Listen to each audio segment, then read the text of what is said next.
तालिबानी सब सोच रहे थे कि अमेरिका की फौज हटे तो इनको हम दिखाएं, और यहां बैठे तालिबान सोच रहे हैं कि ये योगी मोदी हटें और हम इनको मजा चखाएं।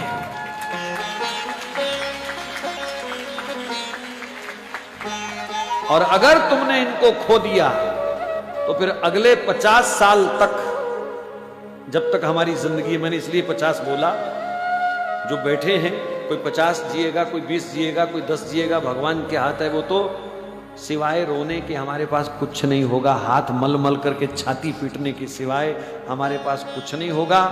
मैं उनका पक्ष सिर्फ इसलिए लेता हूं कभी कभी क्योंकि इन्होंने हमारे धर्म की सेवा की है, इन्होंने निष्काम होकर के हमारे देश की सेवा की है।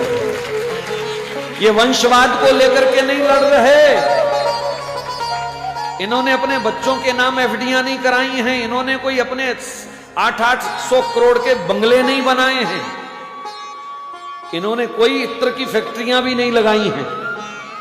इनका जो कुछ है वो देश के लिए है, देश के हित में है। एक प्रधानमंत्री की मां और 10 बाई 10 के कमरे में रहती हो तो उस बंदे के तो चरण धो के पीने चाहिए हिंदू समाज को।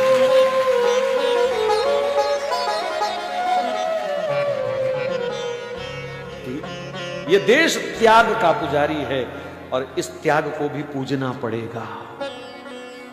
हो सकता है यहां कोई उनके विरोधी दल के बैठे हों, लेकिन अगर हिंदू हो तो फिर विरोध छोड़ दीजिए।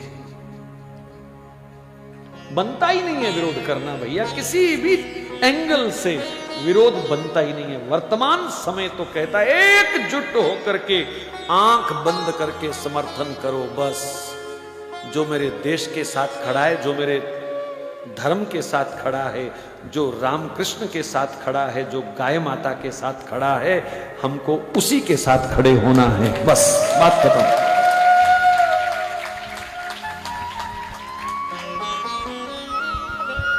500 वर्ष का कलंक धुल रहा है अयोध्या में है? और फिर भी हम दूसरा कोई चिंतन दिमाग में लाएं तो ये बदकिस्मती के सिवाय और कुछ नहीं है। ये देश राम का है, ये परिवेश राम का है, और जो राम का सम्मान करे उनका सम्मान हमको करना ही चाहिए हर हालत में। कोई दूसरी राय नहीं है, बात खत्म। देश सुरक्षित है इन हाथों में और इन्हीं हाथों में रहना चाहिए, बात खत्म। बस हम तो एक ही प्रार्थना कर रहे हैं कि जब चाय वाला जाए तो गाय वाला आए, बस।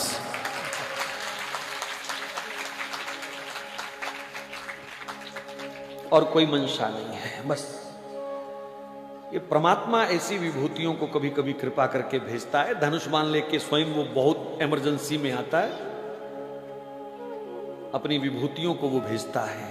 और ये भी विभूतियां हैं हमारी, इसलिए आंख बंद करके समर्थन करना चाहिए। ये मेरा आपको व्यक्तिगत सुझाव है, बस, और कुछ नहीं है। ये व्यक्तिगत सुझाव है। देश विदेश में बहुत लोग कथा को सुन रहे हैं, लाइव भी सुन रहे हैं, बाद में भी सुनेंगे। मैं सबको प्रार्थना कर रहा हूं, कम से कम अपना हित पहचानने की आदत डाल लो अब।